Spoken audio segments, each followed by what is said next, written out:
We know that a research gap is usually found by narrowing a topic, reading scholarly articles, and identifying limitations in previous studies.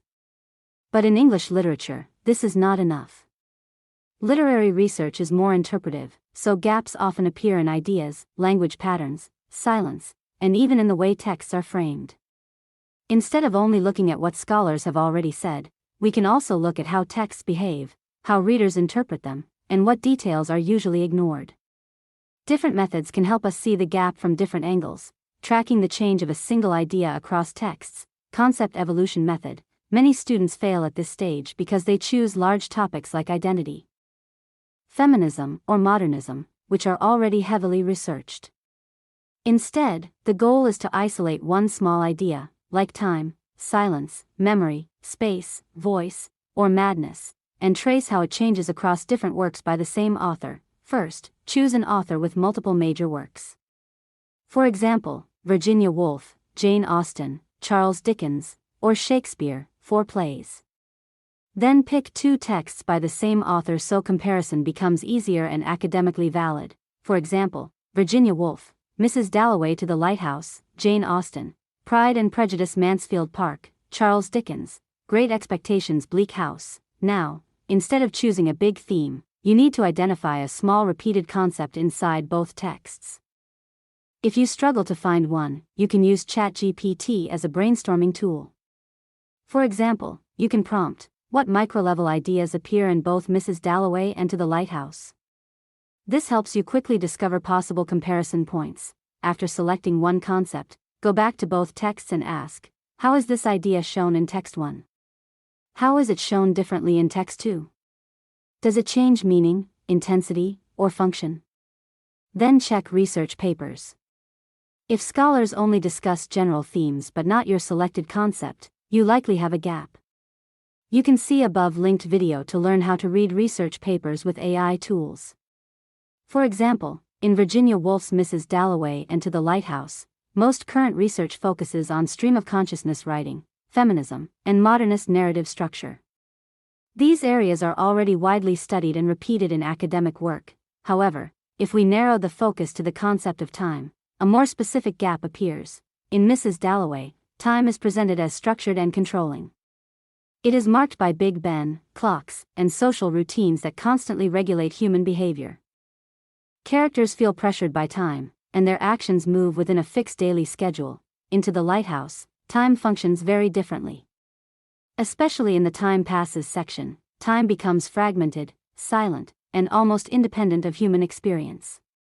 Years pass in a compressed way, and human life feels erased within natural decay. So, we can write a research gap statement like, "Current scholarship on Virginia Woolf primarily focuses on modernist narrative techniques and thematic concerns such as feminism and subjectivity. However, there is limited research examining how the concept of time shifts across her novels from a structured social force in Mrs. Dalloway to a fragmented and depersonalized experience in To the Lighthouse." This gap allows for a deeper analysis of time as a changing psychological and narrative framework rather than a static modernist device. Connecting texts that are not normally compared. Another useful way to find a research gap is to compare texts from completely different time periods, genres, or cultural backgrounds that are not usually studied together. First, choose a well-known literary text you want to study. Then ask ChatGPT to help you understand its key themes. Give me the main themes and key ideas in Frankenstein by Mary Shelley in simple words. Next, ask ChatGPT to suggest modern or unrelated texts that share similar ideas. Suggest modern films or novels that have similar themes to Frankenstein like nature versus human control. After that, choose one modern text and start comparing both works by focusing on one shared idea, not the whole story. You can use ChatGPT prompt like, "Compare Frankenstein and Ex Machina," focusing only on the theme of creation and responsibility, then check whether scholars already study this comparison. If research is mostly focused on only one side, like romanticism, then you likely have a gap. Is there academic research comparing Frankenstein with modern AI stories like Ex Machina? What areas are missing? For example, Mary Shelley's Frankenstein is usually studied within romantic literature, focusing on nature versus science, human ambition, and moral consequences of creation in the 19th century. However, It is rarely compared directly with modern artificial intelligence narratives like the film Ex Machina. When these two texts are connected, a deeper similarity appears. Both explore what happens when humans create artificial life and then lose control over it. In Frankenstein, the creature is biological and emotional, while in Ex Machina, artificial intelligence becomes digital and psychologically manipulative. Despite this connection, most research still treats Frankenstein only as a romantic novel and does not fully explore its relevance to modern AI ethics. Machine consciousness, or creator responsibility in digital systems. So, it can become a good research gap for English literature research papers. Studying what happens around the text, not just inside it. Many students only analyze characters, plot, and themes, but they ignore paratexts. Paratexts include things like prefaces, introductions, footnotes, titles, and even differences between various editions of the same book. First, choose a literary text and ask ChatGPT to show what paratextual elements exist in it. What are the paratextual elements in Jane Eyre? Next, explore how different editions or publishers may have changed the text. Ask ChatGPT to help identify possible variations.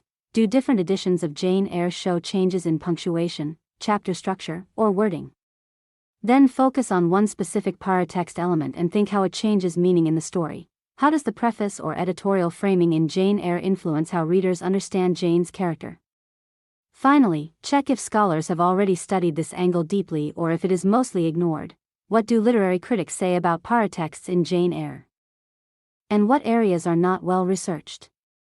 Research gap statement can be like, existing scholarship on Charlotte Bronte's Jane Eyre primarily focuses on feminist themes and character development within the narrative. However, limited research examines how paratextual elements such as framing devices influence the construction of Jane's independence.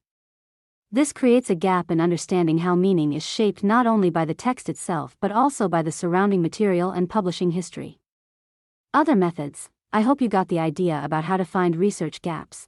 But there are still more methods you can use to discover interesting and original angles in English literature. Another way is challenging the most accepted interpretation. This means you do not accept the common idea scholars repeat, but instead you question it and look for a different reading. For example, in Shakespeare's Macbeth, most studies describe Macbeth as a tragic villain driven by ambition and moral failure. But if you look closely at his soliloquies and the political situation around him, you can also see him as a man controlled by outside forces like the witch's prophecies, Lady Macbeth's influence, and unstable kingship. Here, the research gap appears because most studies focus only on ambition, but ignore how external pressure shapes his actions. Another method is focusing on silence or what the text ignores. This means you study what the writer does not talk about, especially important social or historical issues. For example, in Jane Austen's Mansfield Park, the story talks about marriage, manners, and class, but it almost stays silent about slavery, even though the family wealth is linked to plantations.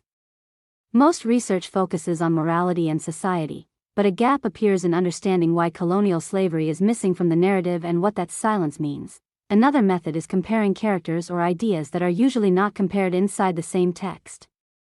Instead of only looking at the main character, you focus on smaller or ignored voices. For example, in Charles Dickens' Great Expectations, most studies focus on Pip's growth, but less attention is given to minor characters like Jo or Estella as emotional or moral guides.